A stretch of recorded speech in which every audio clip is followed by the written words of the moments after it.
예, 요거 지금 2020년에 지금 저희가 코로나19로 지금 위기를 맞고 있는데 사실 이러한 위기 상황들이 예전에도 있어 왔습니다. 뭐 97년에 IMF가 그랬고 뭐 2008년도에 금융위기가 그랬는데 네.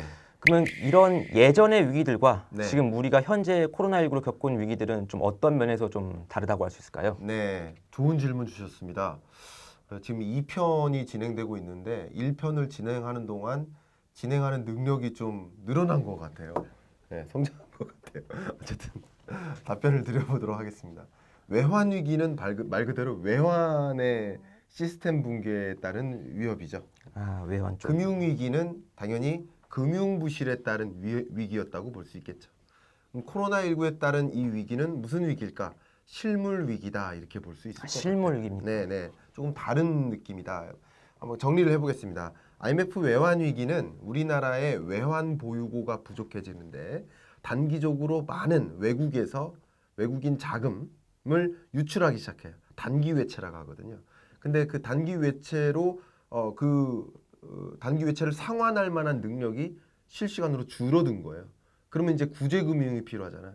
그래서 IMF로부터 구제금융을 받아서 단기 외채 요구하는 뱅크런 현상이 일어날 때 빚을 대신 갚고 나중에 우리나라 경제를 충분히 회복시킨 다음에 그 구제금융 받았던 것들을 다시 제공해 주는 거, 돌려주는 거, 그런 위기였다 이렇게 볼 수 있겠습니다. 결국은 외환 관리가 좀 부족했었다라고 볼 수 있어요. 우리나라 상황을 보면 예를 들어 이렇게 비유를 한번 보겠습니다. 기업이 있습니다. 이 기업이 아주 좋은 양질의 제품을 잘 만들어내요. 근데 일시적으로 외환이 부족했어요. 그럼 외환을 누군가 빌려주기만 한다면 이 기업의 제품이 견실하고 또 경쟁력이 있기 때문에 계속 온고잉 할 수 있지 않을까요? 그렇죠. 그렇죠. 그런 겁니다. 그러니까 외환의 부실이었기 때문에 외환 위기의 충격은 그렇게 크지 않았었다. 금융위기는 금융위기도 마찬가지. 금융 부실이었던 거예요. 그 시스템 붕괴를 다시 바로 잡으면 다시 견실하게 성장할 수 있는 구조였어요. 근데 지금 실물 경제의 위기라 한다면 코로나19 충격이 가져온 이 위기는 실물 경제 자체, 말 그대로 생산 부실인 거죠. 생산의 차질. 그러니까 글로벌 밸류 체인상의 이런 병목 현상이 발생하면서 생산 자체가 부실해진다든가 셧다운이 일어난다든가 뭐 엄청나게 많은 실업자가 늘어난다든가 그러면서 이제 경제 자체가 붕괴되는 것이죠. 그런데 이렇게 실물 경제 위협은 고스란히 금융 부실로도 연계를 시킬 수 있고 또 이런 실물 경제의 위기는 말 그대로 외환 위기를 또 가져올 수도 있어요.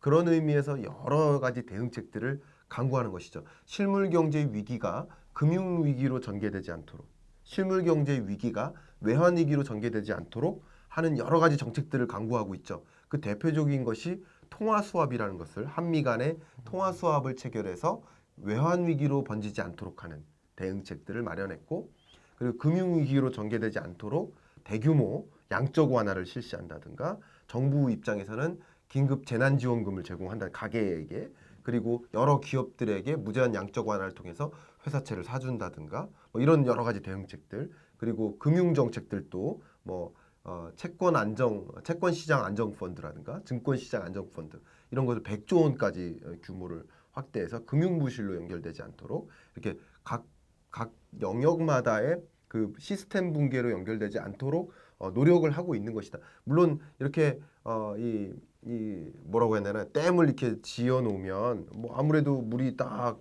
가둬질 수 있으니까 위기로 전개되지 않겠지만 이 댐마저 부실해지면 정말 말 그대로 위기가 올 수는 있겠죠. 그러나 이런 다른 여타의 위기로 번지지 않도록 대응책을 강구하는 모습이지 않나 이렇게 평가 내려지고 있습니다. 예, 맞습니다. 저희 우리나라에서도 이제 그 정부나 국회에서 이미 연초에 500조 원이 되는 슈퍼 예산을 편성해서 통과를 시켰고요. 네. 그리고 1차와 2차에 걸친 추경이 지금 이제 집행이 이제 예정되어 있는데, 근데 한 가지 걱정되는 게 네. 요런 그 대규모의 양적 완화 정책이 네. 부메랑이 되어가지고 국가 채무를 좀 더 크게 하진 않을까라는 걱정이 좀 있거든요. 네. 이거에 대해서는 실장님은 또 어떻게 네, 생각하세요? 좋은 질문이세요. 아마 많은 분들이 재정 건전성에 대한 위협, 걱정 많이 하고 계십니다. 자, 그럼 한번 제가 또 비유를 들어서 설명드려 볼게요. 이 위원님이 마라토너예요.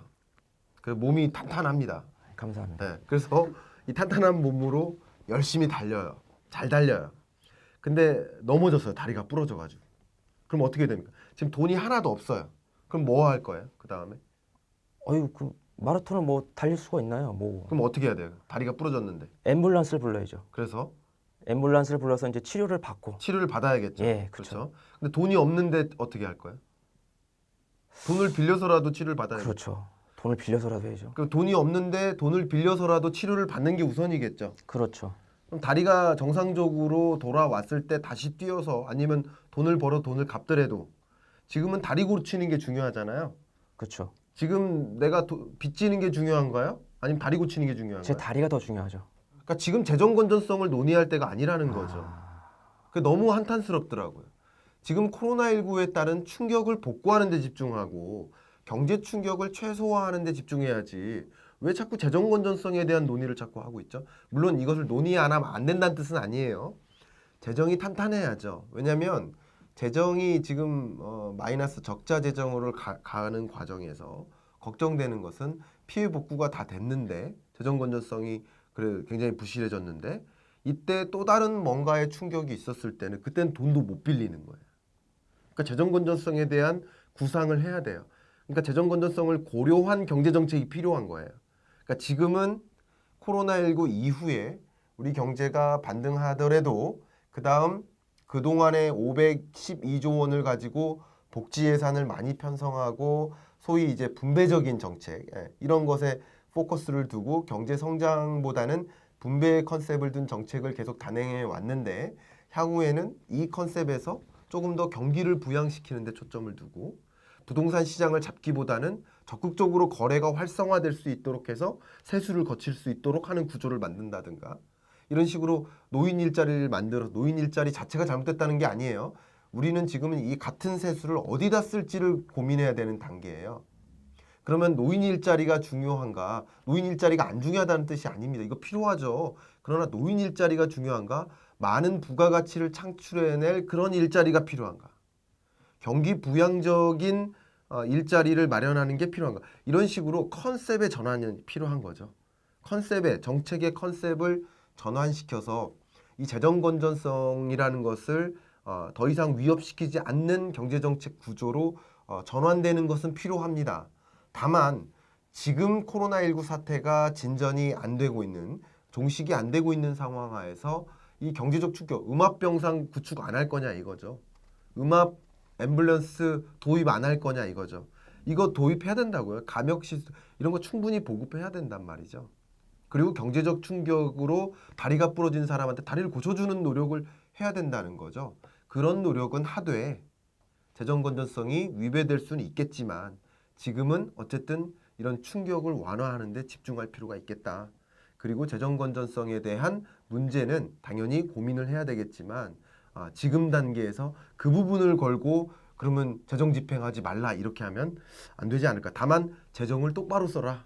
라는 얘기는 할 수 있겠죠. 똑바로 써서 정말 충격을 입은 그런 주체들에게 뭔가 복구를 위한 그리고 코로나19 사태가 더 진전이 되지 않도록 하는 완벽한 방역을 위한 그런 부분에 쓸 수 있도록 좀 지적을 할 필요는 있겠지만 재정 건전성 자체에 대해서 지금 단계에서 논의하기보다는 정책적인 어떤 변화, 성장적인 성장 중심의 경제 정책으로의 전환 이런 것이 필요하다라는 그런 메시지를 더 적극적으로 전달할 필요가 있지 않을까 그런 생각을 해봅니다.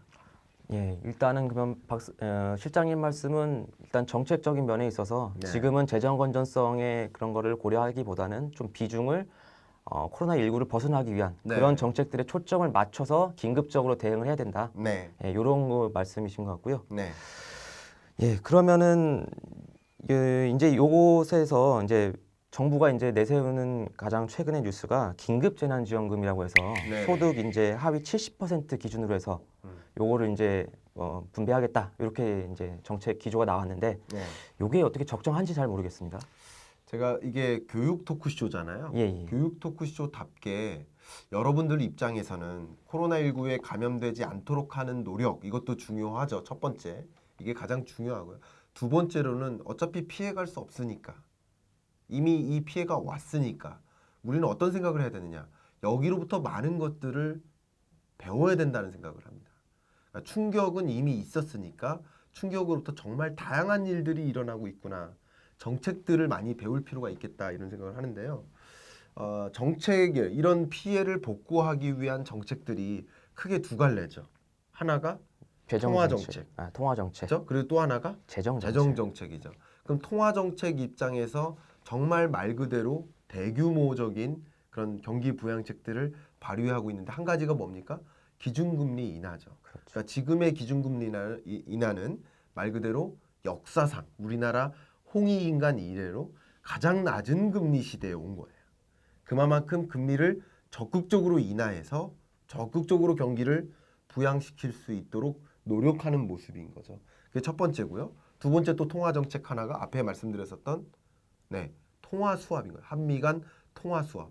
통화 수합을 체결해서 외환이 부족할 경우를 대비해서 적극적으로 외환을 이게 마치 마이너스 통장을 만드는 개념이거든요. 이런 것을 만들어서 우리 시중에서 외환이 부족할 때 외환을 적극적으로 끌어다 쓸 수 있도록 하는 구조를 만드는 거고요. 좀 어려운 얘기지만 이 LCR이라고 있습니다. 그러니까 유동성을 적극적으로 공급할 수 있도록 규제를 또 풀어주는 노력도 하고 있습니다. 그리고 정말 큰 노력이 무제한 양적 완화죠.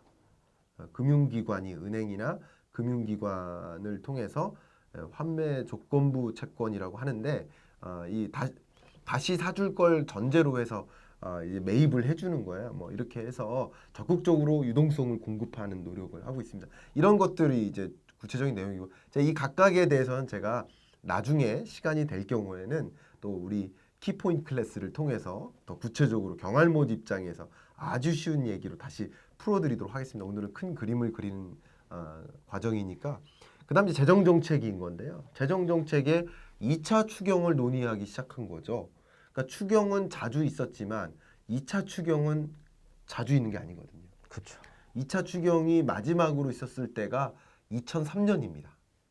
그러니까 사스 때인가요? 사스 때라고 볼 수 있죠. 네, 2003년이니까. 근데 2003년 이래로 추경이 17년 만에 2차 추경이 있었던 거예요. 이게 자주 있는 일이 아니라는 거죠. 그만큼 2차 추경이라는 대규모 경기 부양책을 강구하고 있다. 그리고 착한 임대인 사업 같은 경우는 글로벌리 엄청나게 칭찬하고 있잖아요. 이런 적극적인 대응책들을 이제 발휘하고 있다. 대규모 인프라 사업도 마찬가지입니다. 이런 것들도 적극적인 V자 반등을 만들기 위해서 경제 충격을 완화하기 위한 움직임을 하고 있는데, 그 중에 하나가 바로 긴급 재난지원금인 거죠. 긴급 재난지원금에 대해서 지금 질문을 주셨는데, 소득 하위 70% 이게 적정할까? 뭐 이런 논의도 굉장히 많습니다. 그냥 제가 먼저 정책 발의를 하나 하도록 하겠습니다. 제가 이미 한 방송에서 그리고 언론을 통해서 이 정책 발의를 했는데, 다주자 운동을 합니다. 저는 다주자. 70%가 아니라 다주자. 다만 안 받기 운동하자. 난 괜찮아 캠페인을 합시다. 라는 게 제 정책 발의예요. 그러니까 소득 하위 70%라는 주장이 있기 때문에 왜 70%는 받고 나는 71%인데 안 받느냐. 이쪽 집 4인 가구는 712만 원 받고 우리 집은 713만 원인데 10,000원 많다고 나는 왜 안 주냐 하는 갈등이 엄청나게 갈리고 있습니다. 그리고 그뿐만 아니라 나는 1인 가구인데 1인 가구인데 왜 이렇게 조금 주냐 뭐 이런 식으로 얘기하는 것도 있고요.